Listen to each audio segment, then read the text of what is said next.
Yo, guys, sorry, I'm still trying to set this all up. Everything is so wacky right now. I tried doing a dual stream, believe it or not, and it's been completely wacky.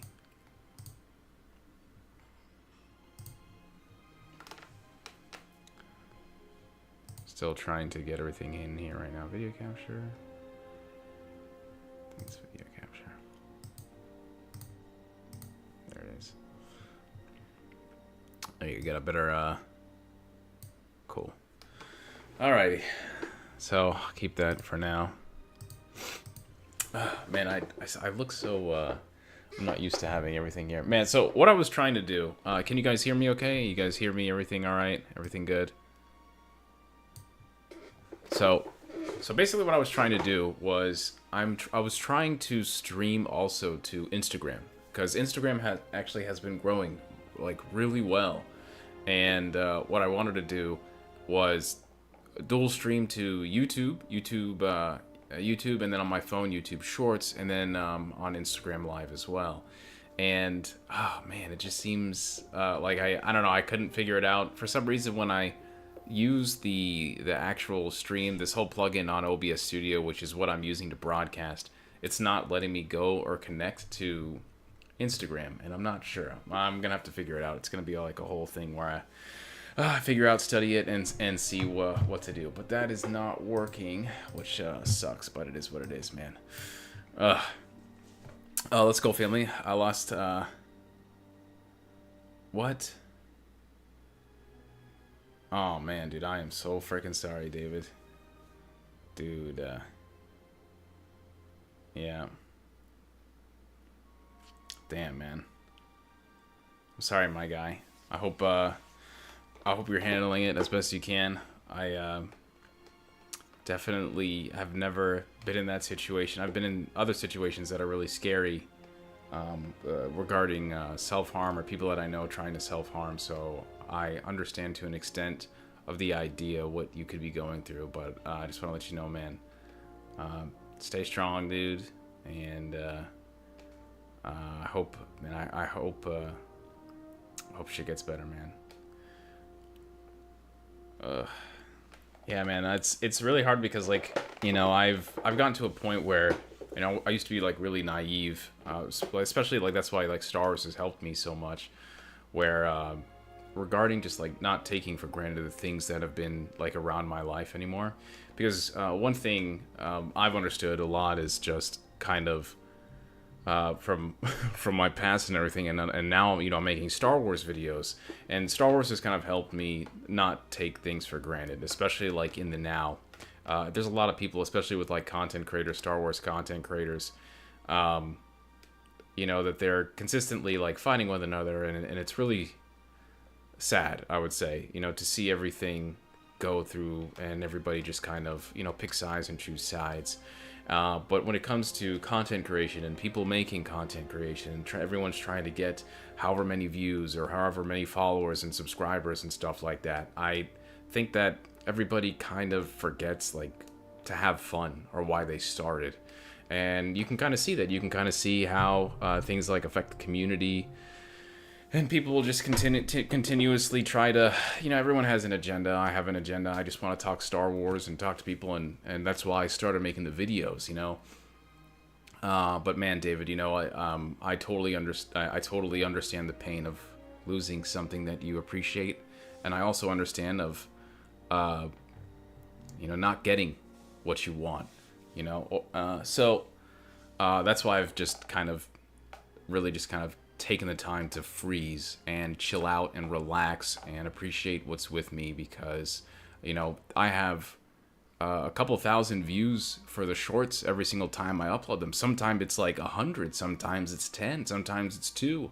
But I remember, you know, someone like myself that was first started content creation and streaming. I think it was the Tomb Raider game back in like 2011 or something on Justin TV, and I had nobody, and I was streaming to myself, talking to chat. So like, I think that people often forget, you know, how much that person that started that dream of creating content would see where you are now, and just really appreciate everything that's happening. And I don't want to be that person that takes things for granted, along with the people that I'm talking in chat right now. You know, David Torres, Imperial Activity Fam, Ray's Texas Yankee. You know, even the people that are watching anti-anime association leader, you know, and you know, like people like that, you know, that are watching the chat, and you know, so it's cool, and I really appreciate that, because I'm used to, you know, I'm used to being a scrub. I still am a scrub, you know. I just make Star Wars videos, you know. But yeah, man, I'm just glad that you guys are here, and I appreciate you. And David, I totally understand, man. Thanks, dude. Yes, but keep going. Yo, iPad Animations, thank you so much for being here. Appreciate you guys. For those that are just joining the stream, I do Star Wars content creation. A lot of people probably have seen my face. Probably doing stuff on Star Wars channels. My video was actually tweeted out a while ago with the second season of the Mandalorian finale, The Rescue. My face was actually put in a video along with Star Wars Theory and a whole bunch of other content creators that did reactions and watch parties. And Mark Hamill tweeted us out a while ago, and so that's where like the bulk of the exposure had come from, was through my channel. So then from there I started doing lore videos because I love Star Wars lore so much, and I just wanted to continuously find people that love Star Wars and talk Star Wars, you know. You know, thank you so much, iPad fam. I've never seen Star Wars. That's okay, gents. It's all good. You know, do what you gotta do. You do this full time? No, I have a job. I try to do it as much as I can. Because of YouTube Shorts, I've really kind of transitioned into making content just about every weekday, sometimes on Saturday, and my channel has doubled in terms of, like, it's not a lot. It's, you know, I was at 3K subscribers for like since like 2000 whatever, and because of YouTube Shorts, I finally got into it. And YouTube Shorts has really just been absolutely helping me so much. In the past, like, 3 months, I think I've gotten 3K subscribers, so I'm at 6K. I'm on my way to 7. So, I mean, realistically, we could be looking at 10,000 subscribers at the end of the year, which is a lot. That's 10,000 more most people have, especially people that are trying to make content. You know, yeah, man, it's interesting. Jens, I really appreciate it. By the way, guys, if you guys see me talking to people inside the chat, so I have the phone stream that I got right now, so I'll show you guys that are looking at the actual stream. I got my phone right now, and that's going to YouTube Shorts, and it looks like YouTube Shorts is going to a different area. The actual stream that's happening on OBS to my computer with Reza and everybody else, everyone that's on the official channel, actually has a different... It's a different amount of people, but there's more on the phone, so I don't know if it's just because Shorts is here, and they're trying to capitalize on the live stuff for Shorts. But if you guys see me interacting with people that you don't see here, it's probably because I'm talking on the phone. But yeah, it is a passion to me. Star Wars is kind of life, man. I really appreciate it. I got a lot of stuff. I don't know, man. It's one of the reasons why I really appreciate life. I know that sounds like really crazy, like, why does this guy care so much about you know, a movie? But like, that's how it is for me, you know. It's just one of those things. A lot of people love it, a lot of people like it, but to me it's life. The channel growth is awesome. I know, Reza, and you've been here for a while. You've seen so many different transitions and transformations and eras and arcs of my story, so it's good to see everybody kind of coming together, and finally we are at the time an era of my life that I want to be around. And I really just have to take a lot of time to just appreciate what I have, because that's the most part, man. Well, before the newer stuff, anyway. Yo, Leon, thank you so much. Is your gaming channel actually comfortable? Is your gaming chair actually comfortable to you? So, funny enough, before I started working at this new job, this was the company I was the social media and community manager for, and I was helped selling these chairs at Respawn. I grew their socials to about 100,000 followers on Twitter alone. It got them verified on Twitter, and the company was selling gaming chairs that were fabric, but this was the more ergonomic gaming chair. So this one is okay, but you know, I got laid off like 2 years ago by them, and the only reason why I haven't upgraded my chair is because I really want a Secret Lab chair for Star Wars, so I can just get it all themed out and look really cool. So I use a regular office chair. You know, you use whatever you got. You know, that's fine. You know, you gotta do what you gotta do. Sometimes Arthur's chairs are really good, especially because they're ergonomic. You know, because that's the thing too, is like to see how this has the mesh, and that's supposed to be really good for your back. It's breathable. It helps. You know, sometimes the cushion can really fold in a manner that doesn't help your spine and back. And you know, as someone that used to sell those chairs a lot, I understand how bad they can be. But yeah, fam, anyone's got any Star Wars Q&A stuff, would love to hear you guys. How you guys doing? I know there's a lot of stuff going on in the community. I know we're kind of mourning here for James Earl Jones, the voice of Darth Vader, and I've really been bummed about it the past couple days. I actually made a video today about it that you guys won't see till about Thursday.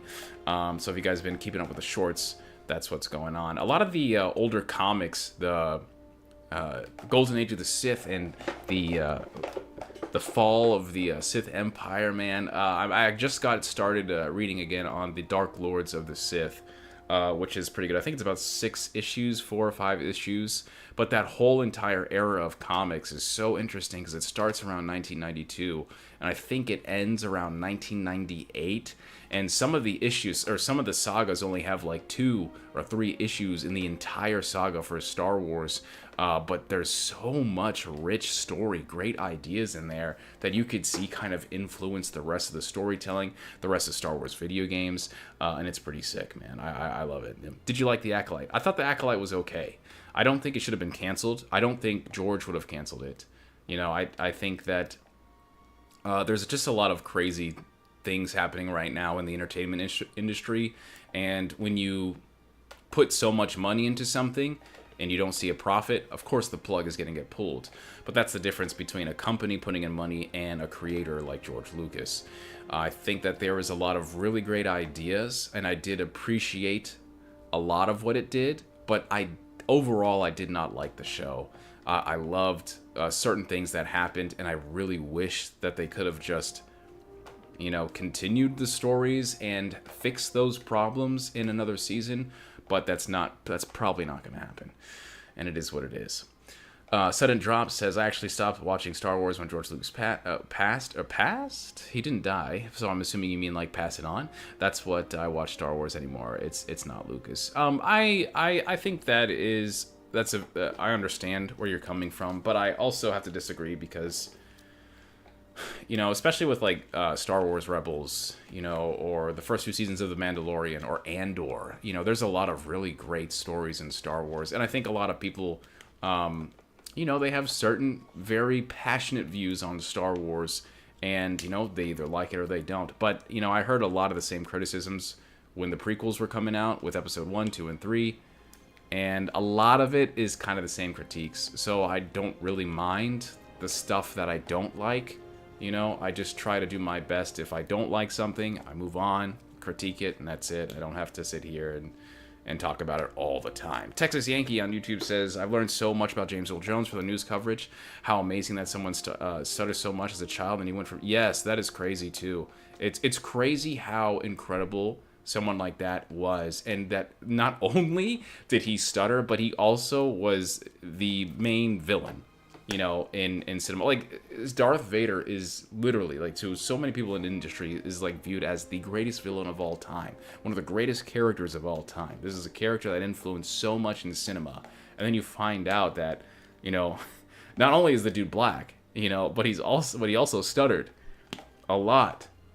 And I think that's amazing. It just goes to show you what you can do, you know, no matter what your limitation is. You know, it just seems like the sky's the limit. If you take away episode 3, do you think it would have been better?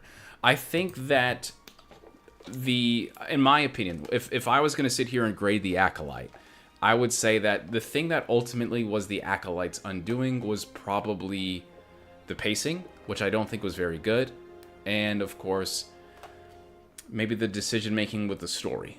I think episode 3 was the weakest episode. I also think that the episode that showed what actually happened for episode 3 was also weak, but I think the choreography was amazing. I think that the Soul and Master Indira, those characters were great. The Stranger is easily the best thing out of the entire show, and of course, live action Darth Plagueis was effing amazing, bro. And I'm just shocked that they don't continue the story literally because of that. you know. And there's things that people really love about that show, but I just felt like in terms of how the story played out and its decision making, probably didn't really sit well with a lot of Star Wars fans, and I understand that. Salmon, it says, "What's up, guys? I meant to wait for the live stream, but fell asleep." That's okay, fam. We just started. It's only, oh my god, it's been 20 minutes already. I feel like I just started talking to all the cool kids. Dang it, man. Yeah, that's it. So yeah, passed on the original. Okay, so I heard that again. So chair, yo, Vex's person, thanks so much for being here, fam. Trying to make sure I get caught up on all of YouTube. But yeah, man, the Acolyte is what it is. You know, I wished it could have been better, but ultimately it got canceled, and you know, they just didn't get enough profit from that show, and that's all there is, man. It is what it is. I can't wait for Andor Season 2. I can't wait for the Mandalorian and Grogu movie. I've been noticing a lot of interesting critiques on Dave Filoni recently, and I don't know if that's like the new pattern now that we're going to start to hate Dave Filoni. And of course he can be critiqued, but I think it's really interesting how quickly certain aspects of Star Wars just and fans turn on creators and the stories so quickly when they don't get it right. Yo, Aki again, it's so good to see you, fam. Thank you for being here. I appreciate you. Yo, by the way, can we get everybody, all the apprentices and acolytes coming into the Dark Temple to talk Star Wars lore? Ready up, yes. Don't forget Skeleton Crew coming this December. I am very excited for Skeleton Crew.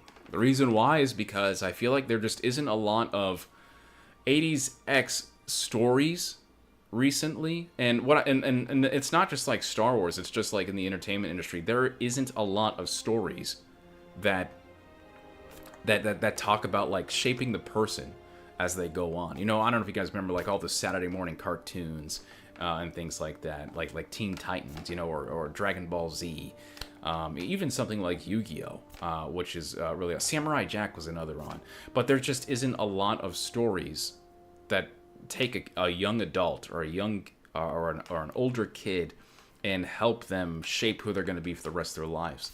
And I think that that's kind of what's missing right now in a lot of the industry, is because, you know, you got kids watching The Boys, Immortals, Game of Thrones, you know, like the shows are very adult, and I think that so many kids don't really have stuff to look up to these days.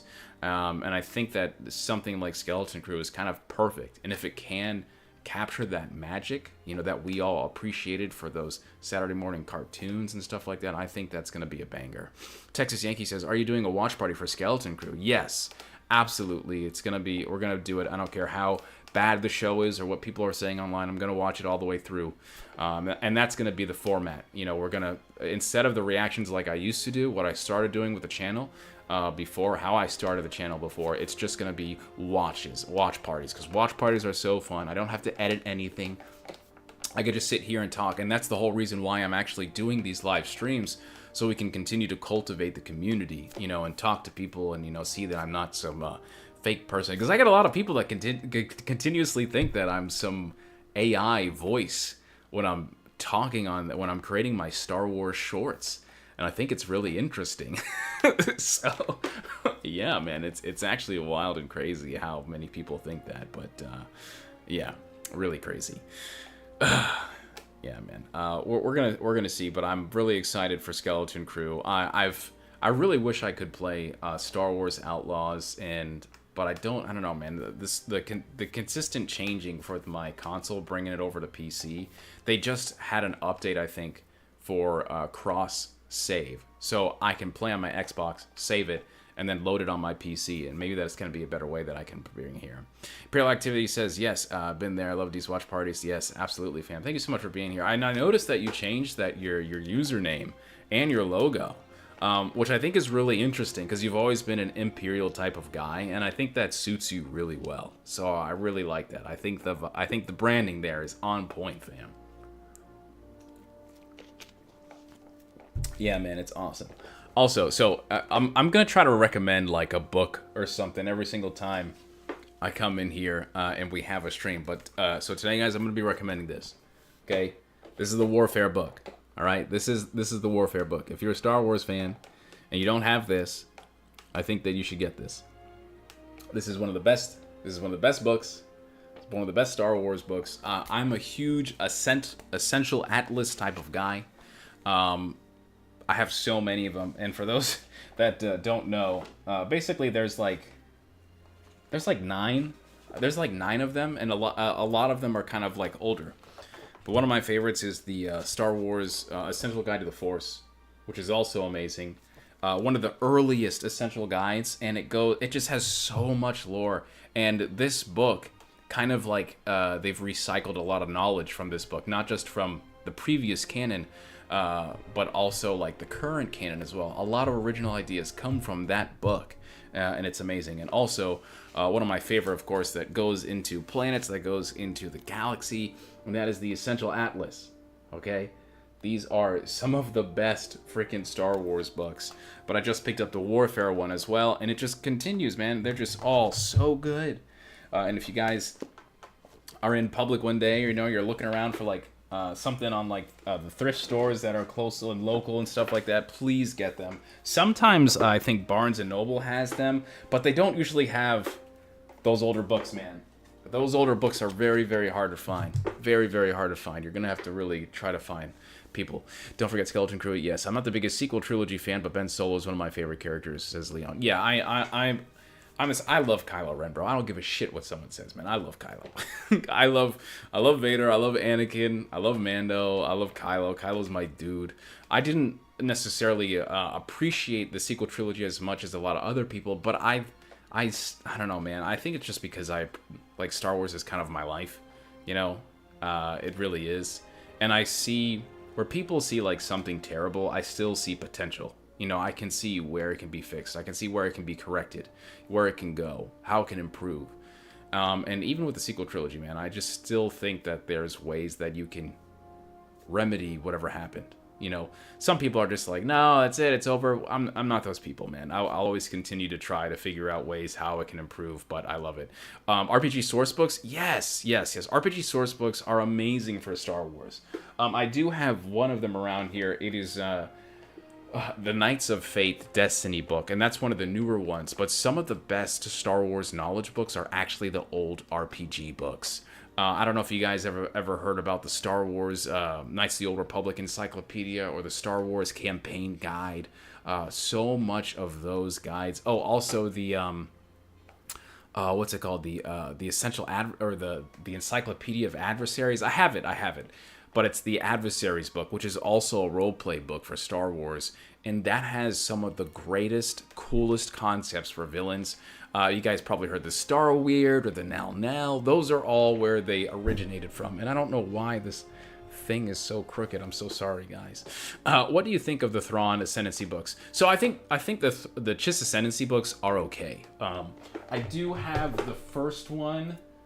Thrawn is it Chaos Rising? Yes, Chaos Rising. Chaos Rising is okay, but that's the thing, is I just think that the books are okay. I don't think they're as good as like, Heir to the Empire or some of the newer ones too, like Alliances or Treason. Alliance and Treason are so good. I freaking love those books. And of course, Heir to the Empire, 'cause that's the OG shit. But everything else, the Ascendancy books I just think are okay. I just think the Ascendancy books are okay. That's it.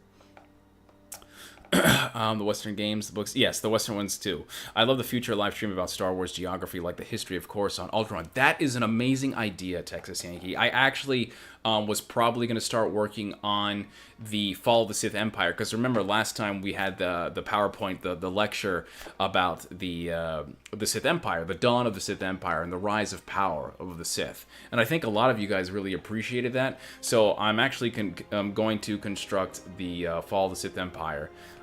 Which is going to be awesome. And that goes through about 3 or 4 eras of comic books for Star Wars, talking about everything, just like the entire history of it. And it's so interesting. The story's so cool. But I'm going to summarize it for you guys so you can get a good understanding. And I think that's probably going to be in the next week or 2 weeks that we can do that. I would love to do that, man. You only like Kylo because he looks like you. Dude, I have a cosplay because of Kylo, man. Yes, I know, dude. Especially when I have my long hair. It's crazy. It's so funny. Especially when I used to do reactions, people used to call me Discount Kylo Ren, which I think was hilarious. I was not expecting to relate to him that much. That's how I felt about him too, man. Literally. And he was going through similar things I was going through in life with family, and I thought that was just crazy. Someone was was cheating, bro. They were just taking all the stuff. Leon says Rise of Skywalker was where they screwed up with him, in my opinion. He was badass. Anakin v 2.0. I just don't like how they killed him. I just don't like how they. I don't appreciate the constant need to kill off characters for emotion, and I think that is a very quick way to do things instead of trying to continue the story on. And I think that's another reason why I didn't really appreciate the sequel trilogy as much, is because I feel like, why are we continuously doing trilogies? Why can't we just tell the story until the story ends? Is that 6 movies? Is that 4 movies? Why does it always have to be 3? Why does this always have to be 20 minutes of a show and then 10 minutes of credits? Can we do something that hasn't been done yet? Can we tell the story like it is? Which is why I appreciated Andor so much, and I hope that we get more of that in the future, of that type of storytelling, because that was like a novelization, man, like an expanded universe book. Wasn't really the greatest show to react to, but it was a great show overall. I don't usually buy essential guides, but do you think I could possibly not buy what you recommend? Yeah, absolutely. I think. Honestly, what would you be interested in? Because you can even still look these things up online. There's other source books, there's comics and things like that. I like the source books. For instance, like these newer canon books, which are okay. They're pretty good, actually, but they're literally like revisions of the books that I just showed you. And like, this is like the Jedi Path, and this is the Book of the Sith. They really have great knowledge. And like I was talking to you again, it's literally from either the Warfare book or the Essential Guide to the Force that have been made back in 2006, 2007. And they just recycle that knowledge for anyone that's coming into the fandom. But even regular books, like actual audiobooks and comics, man, go ham. Try it out. Go through a character that you really like, or a movie that you really like, and find books or comics that are based off that character or those movies that you like, that era of Star Wars that you appreciate. I guarantee you'll dip in so much more than you ever have, and that's where I start, basically. Leon says they could have at least let him live and show us his life after being redeemed. But that's the thing, though, too, is I think a lot of Star Wars fans restrict themselves from understanding that, Kylo Ren or Ben Solo is more powerful than ever now. Just because he's dead doesn't mean that he can't show up. Just because he's dead doesn't mean that he can't support Rey or help, improve her. There's Jedi Dooku Lost, which is a new book canon, by the way, by Cavan Scott. Does a really great depiction of how a Jedi Master stays with their Padawan after they die. And the voice of this Jedi Master is inside the Padawan the entire time until the Padawan no longer wants to be a part of the light side of the Jedi.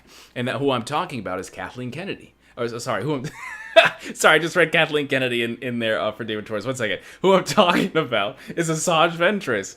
And Asajj Ventress is actually talking to her master until she ends up executing an innocent person. And that's basically like where she went past the penumbra of the dark side, stepped into the dark side and gave herself to it. And that's why she was no longer allowed to hear her master. Something like that can happen with Rey and Kylo Ren, or you can just like give Kylo Ren the the Mufasa treatment and let him appear into the clouds and teach Rey about something. I don't know, man. There's a lot of really great ideas. The Force is limitless, and I think you can apply that in so many different ways. And it's just really about what the actors want to do and what the story should do.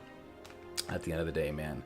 Shlom says, hard time with the sequels because after the originals and the Legends Luke Rebuild the Order sequels make him look like a complete failure, and that really sucks. It also ruined the whole fact that Anakin was the chosen one. So I disagree on the the Anakin thing. I think that people that continuously jab at Anakin's reputation, I don't think they completely understand that that's not true. Especially when, Darth Vader sacrificed himself, right, to save Luke. And then, like 2 years after that, you have the Dark Empire comics, which were some of the first comics that George Lucas approved, from Dark Horse. And, not only does the Emperor come back, but also Luke Skywalker is serving the Emperor and turning to the dark side. He also almost kills Han Solo and threatens to kill Leia. These are things that were already established inside the lore for a very long time in the expanded universe, mind you, which so many fans, including myself, really appreciated back then and saw as the true canon. George Lucas probably wouldn't say the same thing. But then you see The Last Jedi, and then you see The Rise of Skywalker. Those ideas essentially came from that comic iteration. Is that the right thing to do? Is that the right character arc for Luke Skywalker? I think that's debatable. But at the same time, too, Rey is there at the end of Rise of Skywalker. Anakin Skywalker's lightsaber is there. Anakin Skywalker's daughter's lightsaber is there. Those things cannot exist without Anakin Skywalker being a Jedi and doing what he did. So in some way, Anakin Skywalker was able to still destroy the Emperor, Darth Sidious, because of those lightsabers, because of his children, and because of Rey. So I understand where people get upset, but at the end of the day, man, that story is not a part of what we of their new canon. But at the same time, too, I don't think it's anywhere near as bad as people have said. But that's just my opinion, man. But Luke Skywalker, on the other hand, that's definitely something that I think is a very valid criticism, and I agree with 100%. And I don't really have anything to combat that criticism outside that, when you turn off a light and you're really scared and you jump and you get scared, you close your fists. I think it's the same thing that Luke Skywalker did where he ignited his lightsaber. He didn't want to kill Ben. But that depiction of Luke Skywalker, in my opinion, was not an accurate representation of who he was. That's all I see. Seeing him in the World Between Worlds, like Anakin and Ahsoka show, would be pretty damn cool. Not gonna lie. Yes, and I don't think World Between Worlds should be utilized so much. In fact, I think if it's going to be utilized, it should only be Anakin, and I think Anakin is the only person that should continuously abuse that idea. But also the thing with Anakin too is Anakin is practically a god now, so Anakin can do whatever he wants. Now, is Anakin going to continuously save people? I don't think he should do that. I think there should be other responsibilities, especially since he's the chosen one. But if you all really want to see Anakin Skywalker do some amazing things, dude, I recommend you all get this book called Shadow of the Sith, and it's one of the new canon books, and it's so freaking good because Anakin Skywalker is in it, and not only does he help Luke Skywalker, he also demonstrates his power as a Force ghost, and it really does, in my opinion, redeem and send true what Anakin Skywalker is and what he's doing after Return of the Jedi. It's one of the best Star Wars books. I think a lot of people don't even freaking know it exists, but it is probably the best Anakin Skywalker / Luke Skywalker book in the new canon, and it's not even close. Not even close, guys. So go check it out, please. Thoughts on Zane Carrick? Not sure how to spell his name. Zane Carrick. I'm not. That name does not ring a bell for me. I'll have to check it out. 1 second. Are you shocked Kathleen Kennedy is still at her job? No, I'm not shocked. I think that people. I think that. It was Kathleen Kennedy's. Here, you know what? I'm gonna get some sauce real quick. Give me 1 second, okay? Because I'm gonna say this, and I want to make sure that I'm saying it correctly. So 1 second.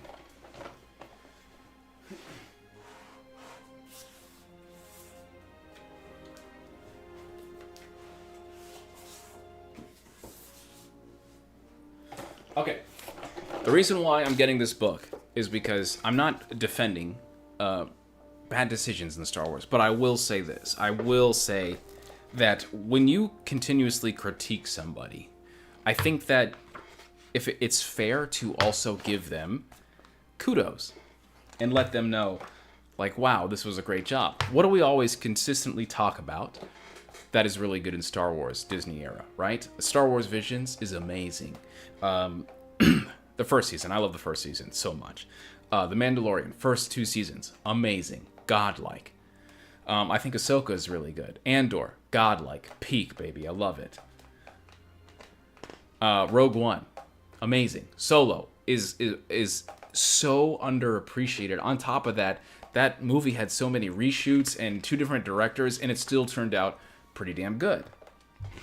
Now, the reason why I'm flipping pages right now is because I'm trying to find something that I remember reading inside the Mandalorian art book.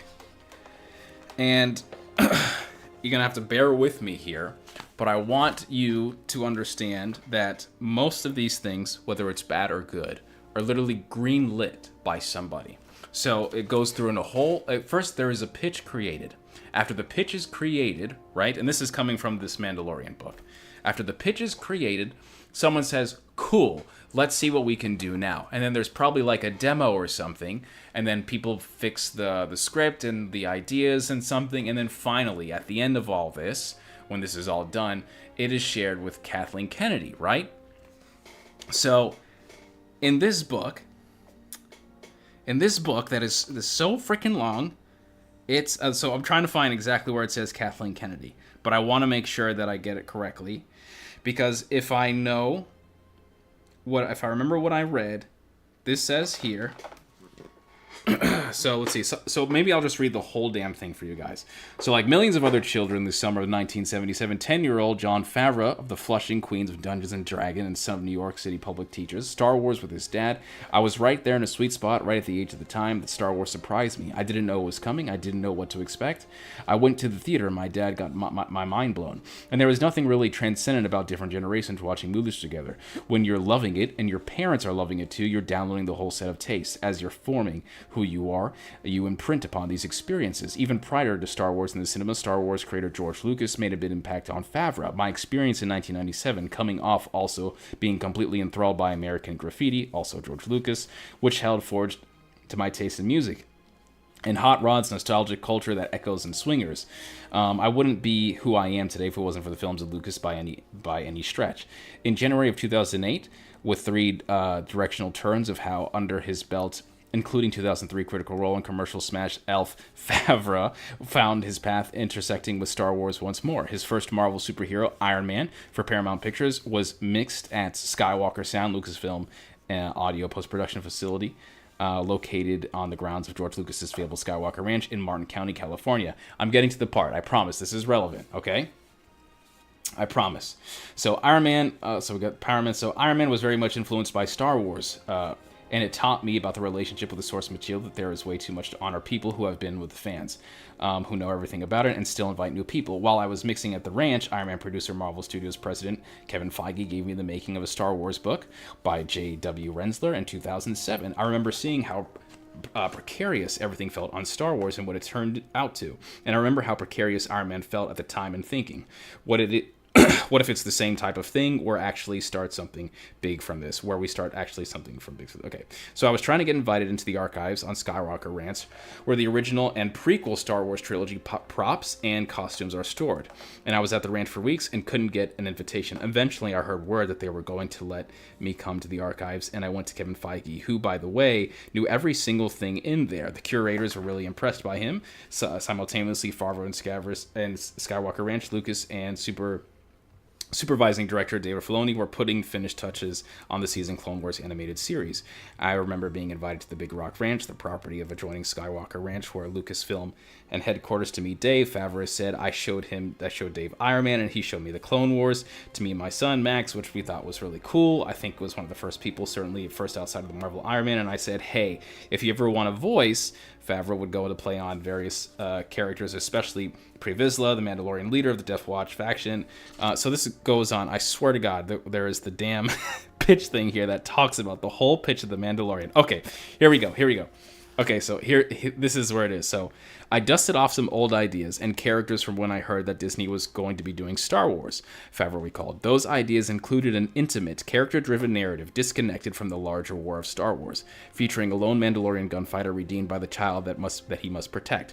It's a straightforward storytelling would echo the Western and samurai films that Favreau enjoyed with his father in his formative years. After Kathy heard the pitch, she mentioned that Dave Filoni was thinking about doing something with the history of the Mandalorians.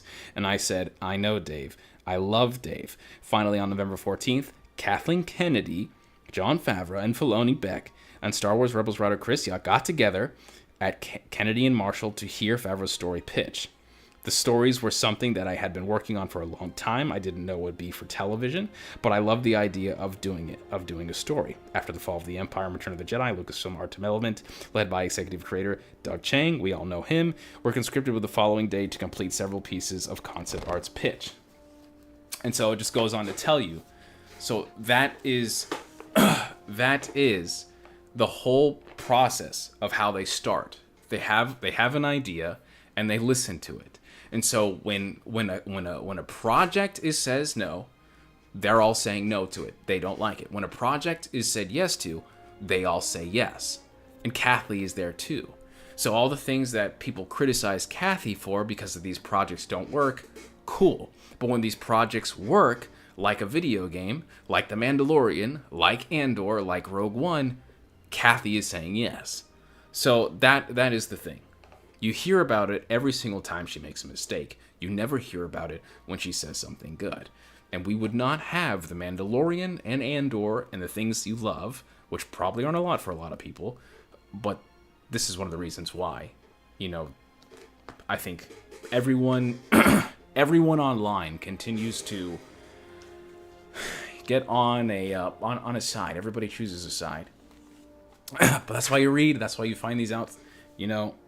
And I personally just feel like, yeah, sure, there's a lot of stuff that I don't like about it, but there's also things that I really do like about it, and people will continuously talk about the things that they hate more so than things that they like, and that's all you're going to hear. So if there's going to be people that you're going to thank for the good stories like Favreau, you also got to thank someone like Kennedy because she's the one ultimately saying yes and no to it. Did you see the leaked trailer for Mandalorian and Grogu? No, I did not. I'm waiting for the actual trailer to release. I don't like looking at leaks. I think because like watch parties and stuff, people like my reactions to be genuine. And if I know something is going to happen, I'm not really good at selling it. You know, I'm not a good actor. That's why I think a lot of people really appreciate my reactions is because they're genuine and they're emotional. So I try not to mess that up. Oh yeah, we're long overdue for a Sith Cloak appearance. Yes, absolutely. Yes, when it's not 1,000 degrees in here. Yes, main character, Old Republic comic volumes. Okay, so yes, I haven't read all the Old Republic comics. I am nearing that. Once I finish the Tales series again, then I'm moving on to the next. And I think the Old Republic is a few comics after that. But I do have those bought and lined up and ready to read, so I'm ready to go. Yeah, it looks epic. Yeah, no, I think people do not understand like how good Jon Favreau is as a director, especially when he is doing a movie. And I think a lot of people are gonna. I think it's gonna be a good movie. You know. Yeah, it's going to do good because Star Wars needs to be at the box office. Star Wars has kind of missed the box office a lot. You know, is that the season 1 art of The Mandalorian? Yes, it is. That is so the page actually goes I think it's like well into it. 4th, 5. Yes, I basically read the episode of the gallery. Yes, the gallery is good too, but the thing is too about the gallery is like there's so many people that think like what they're saying is fake, you know, cuz Kathy's there, but that legitimately is the process, you know? And especially when it's in text. You go back and you read these articles with like George Lucas and everything, that's, you know, that's all recorded. That's all from word of mouth, you know? So I just feel like people want to believe whatever, you know, is for their agenda, whatever is not, you know? And the more that I keep reading stuff in books, it seems like that's like the truer version. Yeah, so Visions, fingers can't keep with my brain. That's okay. Which Visions episode was your favorite? So Star Wars Visions Season 1 is amazing. I love it so much. I cannot get the first episode, so The Duel by Kamikaze Doga.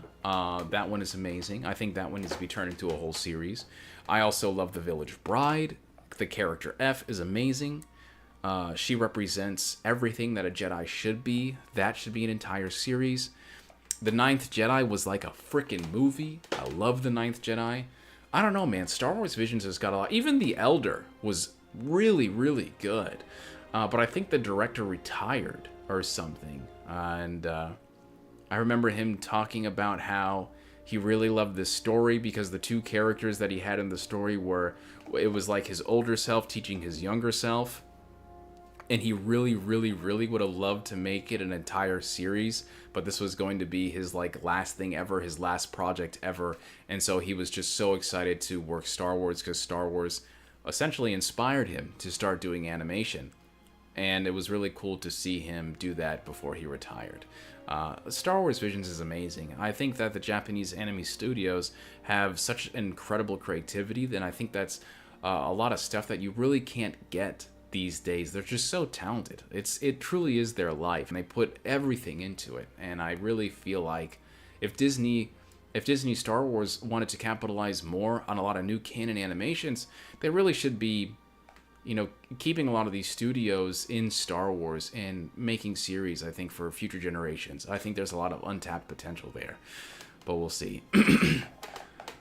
I don't know if it'll do over $1 billion considering the state of Star Wars right now. So I think that if you do, the only reason why I say I don't think that's accurate, like an accurate goal or like a realistic goal for $1 billion is because it's not an episodic movie. It's just it's a standalone. So I think like I think 600 million is a very good goal for Star Wars. I think if you can do 600 million right there with that budget, that is huge. Because Solo did good compared to regular movies, but Star Wars movies should not be compared to regular movies, you know. And I think that's why so many people thought Solo was a failure, because it just compared to Star Wars movies, no, it did not make as much as a regular Star Wars movie. But I think if Mandalorian and Grogu can make about 600 million, that is great, especially in this era of entertainment. It's completely different from, you know, 2015 Force Awakens came out. 2016 I think Rogue One had come out, and then 2017 The Last Jedi came out, and then Solo came out right after.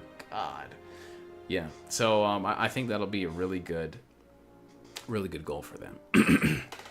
Yes, Shalom. Yes, it's so good to see you. The Fist of the North Star is the best anime. Okay, fam. No problem. I'm glad that you appreciate it. I think because we were talking about Star Wars Visions, we were talking about. But yeah, I really love Star Wars Visions. It was amazing, man. So good, so solid. But yeah, guys. So we have 8 minutes left. We only have a couple minutes left here. So if you guys have any more Star Wars questions, please. Let me know. But yeah, thank you guys for coming over to the stream again. It was so nice to see you guys. Always so awesome. Love talking Star Wars with you guys. You guys are the coolest ever.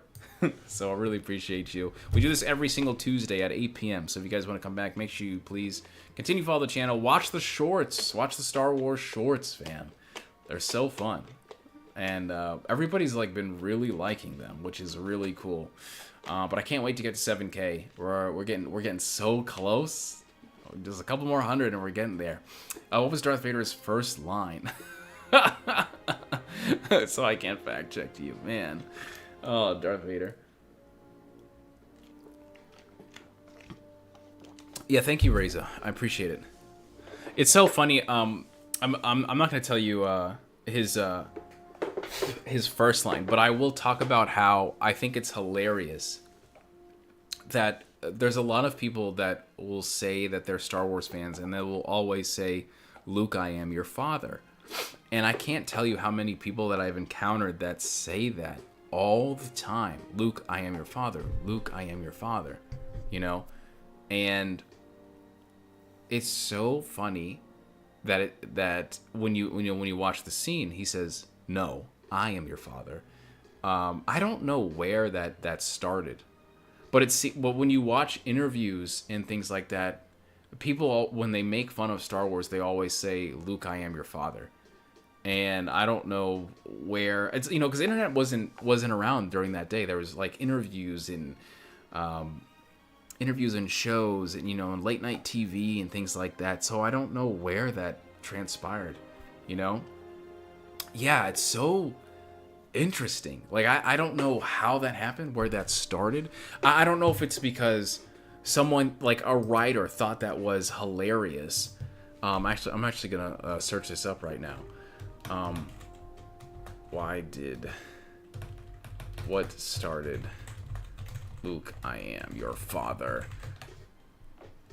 It's agreed during the fight in Cloud City just before Darth Vader. Yes, he says, no, I know. He does not say, I am your father. He says, no, I am your father. See, that's the thing, too. I hate this, like, search AI shit, too. Because the search AI stuff now on Google is telling you wrong shit.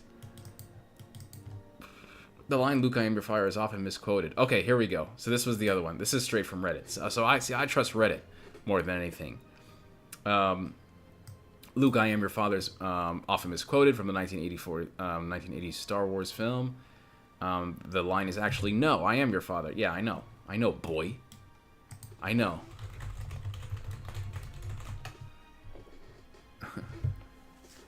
Yeah, I think that's so weird. It's still to this day, I always think it's so weird. I always do a double take when someone says that. The Luke I am was a fan born as far as I can. Yeah, I mean, like, I just remember even when I was little, people were saying that. And I don't know if you guys remember, like, regular cable television back in those days, where whether it's like TNT or something, and Star Wars is playing, you know, during, like, Star Wars was always playing on TV back in those days too. And I think it's just really interesting that maybe they didn't actually watch Star Wars, you know, back then, and they were just kind of like saying it.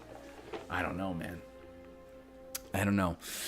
Similar to folks remember deleted Luke Biggs on Tatooine was in the film when it wasn't. Yes, that see that is also interesting too. But I think what's also crazy, and I don't know if this is a deleted scene or not, but I swear to God, I always remember Kenobi in his hut talking to someone else that wasn't Luke. And I always remember that. And that was probably just because my weird imagination as a kid, thinking like seeing Leia's hologram for the first time and thinking that there was someone else in the room when there actually wasn't, you know? Yeah, man, I know. It's definitely tough time. Thank you so much, Ruben, for coming here, fam.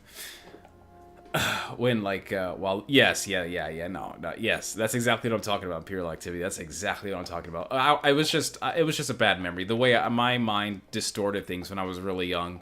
And I remember watching it again when I was conscious for the first time, when I was like 10 or something, and I was like, oh, this doesn't happen. I don't know where this was. I remember in 6th grade, one of my friends said that he's going to name his son Luke so he can say, Luke, I am your father.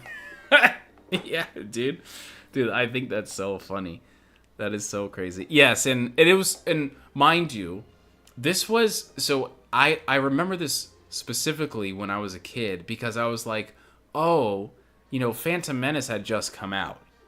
And, you know, I watched the old ones again because I was really young, and you know, I was like 10, 11, and I remember watching episode 4 again, and because I remember seeing Qui-Gon in the Phantom Menace, and I was like, oh, is that who he's talking to? He's talking to Qui-Gon in episode 4?